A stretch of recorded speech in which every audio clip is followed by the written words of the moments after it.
नमस्कार. लीड महाराष्ट्र या बातमीपत्रात आपले स्वागत आहे. येणाऱ्या काळात गावचा फक्त विकास होईल, गावातील उर्वरित सर्व कामं पूर्ण करणार.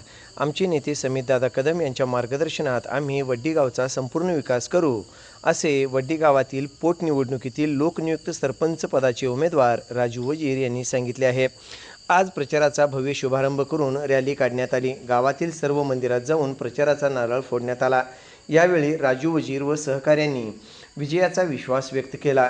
वड्डी गावाला शुद्ध पिण्याचे पाणी असेल, गावातील प्रलंबित उर्वरित विकास कामं असतील, ती सर्व कामे पूर्ण केली जातील, तसेच विकासापासून कोणीही वंचित राहणार नाही, असे लोकनियुक्त सरपंच पदाचे उमेदवार राजू वजीर यांनी सांगितले आहे. ग्रामपंचायतच्या लोकनियुक्त सरपंचसाठी आम्ही सगळे देवदर्शन करून या निवडणुकीसाठी प्रचारांचा शुभारंभ केलेला आहे. त्यासाठी सातपुते वस्ती इथं आम्ही दत्त महाराज मंदिराला भेट देऊन तसं वस्तीमध्ये आम्ही प्रचारासाठी आलो आहे.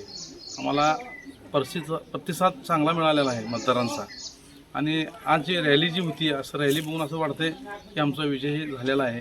आणि येणाऱ्या काळात वड्डी गावामध्ये एक हा पेंडिंग राहणार नाही. आमचा पहिला उद्देश असा आहे की हे नदीचं पाणी आहे, गेली 20-25 वर्ष मागचे जे नेते राजकारण करत होते त्यांच्या हातानं ते झालेलं नाही. आणि येणाऱ्या काळात मी ज्या वेळेला पदावर जाईन त्याला सर्वप्रथम ते काम असणार आहे की नदीचं पाणी दररोज 1 तास गावकऱ्यांना द्यायचं. हा अजेंडा घेऊन आम्ही पुढे चाललो आहे. आणि आमचे नेते समितदादा कदम यांच्या नेतृत्वाखाली ह्या गावाला कुठल्याही प्रकारचं फंड कमी पडू देणार नाही असं त्यांची गावी आहे. आणि या प्रचाराच्या शुभारंभानिमित्त मी 2 शब्द बोलणार की येणाऱ्या काळात फक्त गावचा विकास होईल. धन्यवाद.